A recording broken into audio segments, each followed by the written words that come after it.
Hey, I'm Mel Crafting, and today I'm making a watercolor galaxy birthday card. For more information, head over to my blog melcrafting.blogspot.com. So the inspiration for this card was this galaxy background I made using some Koh-i-nor watercolor paints. I'll put a link in the top right hand corner for my first impressions or review of those paints when I post a video. To give it a bit more of a space themed, I decided I wanted to use some space themed die cuts that I already had coloured in using alcohol markers, which I had on stock or spare in my stash, and I just arranged them around that nebula in the middle to give it a bit of a space theme. I also wanted to put a sentiment in there. It's going to be a birthday sentiment because it'll be a birthday card, because I need one for my nephew for a gift I'm giving him shortly. I decided the sentiment will be whoa, happy birthday, the whoa giving it a bit of an out of this world feel to match the space theme that I'm going for. And I'm using an anti-static powder tool because I'm going to heat emboss that sentiment onto this black cardstock sentiment strip.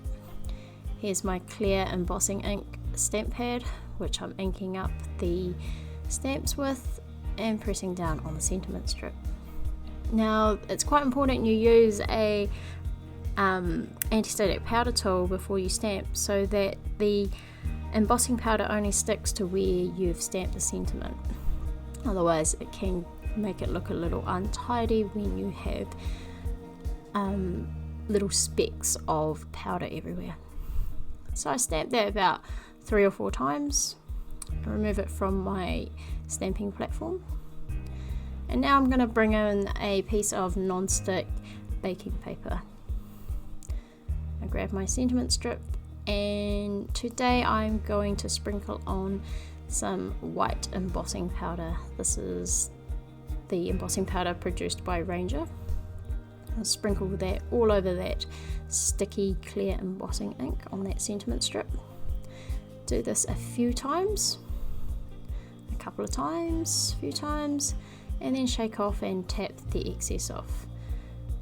Now there was a little bit on the end of that Y that has lingered on there, and I just rubbed that off with my finger.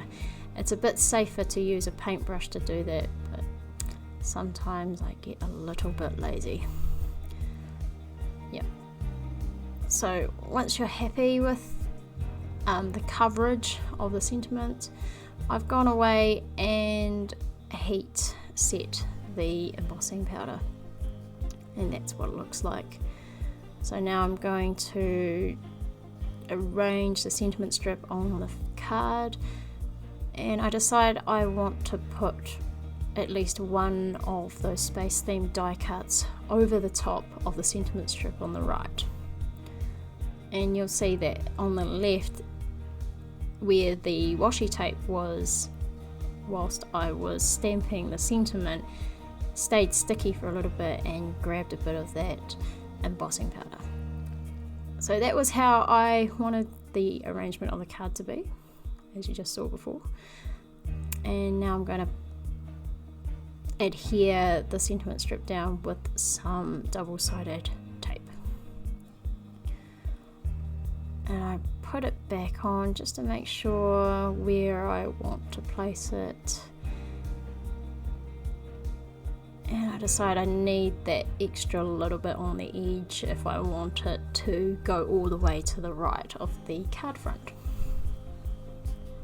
So I add a little bit more double-sided tape, place that on the front of the card to see what it looks like, and then put the rocket over the top. And then I decide that I actually want the rocket to cover the end of the sentiment strip, so I cut off a bit off the end, so now it won't go all the way to the right of the card. And I'm going to place it slightly over so the mistake on the left will be trimmed off after I stick it down, and the right will be covered up by the rocket die cut, saying the sentiment strip won't go all the way to the right.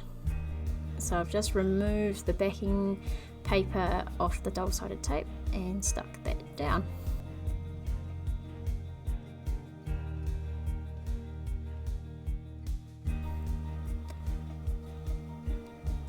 I'm now going to place the rocket down just over the edge of it, so that it looks like the sentiment strip stops at the rocket. And I'm going to use some foam tape to place that down to give it a little bit of dimension and get it to pop up a little bit.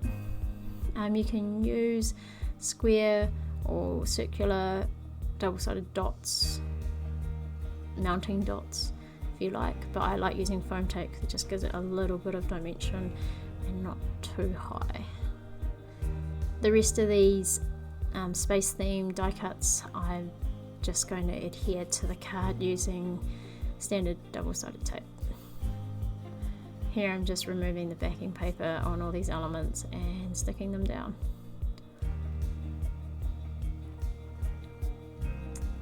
And I'm just making sure, pressing them down quite firmly after I take that double-sided tape off to make sure they stick down properly. Now I'm going to trim off the excess on that sentiment strip using a pair of scissors. And now the next step is mounting it onto a card base, and I'm using a black card base today.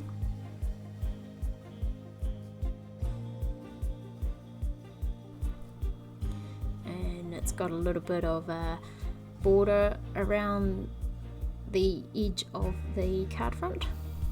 And once again, I'm just going to use double-sided tape to adhere the card front to the card base.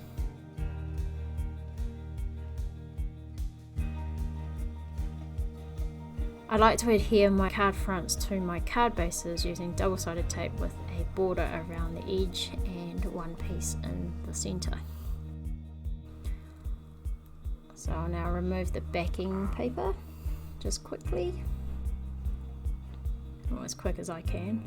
Sometimes it's a little bit tricky to catch the edge without getting all of the tape off. But there we go. Do a bit of a fast forward to the last piece where I take the backing paper off,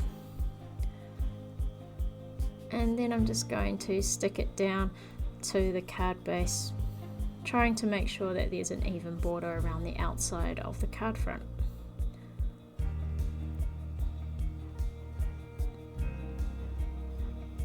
Yep, and I press that down to make sure it is fully adhered down.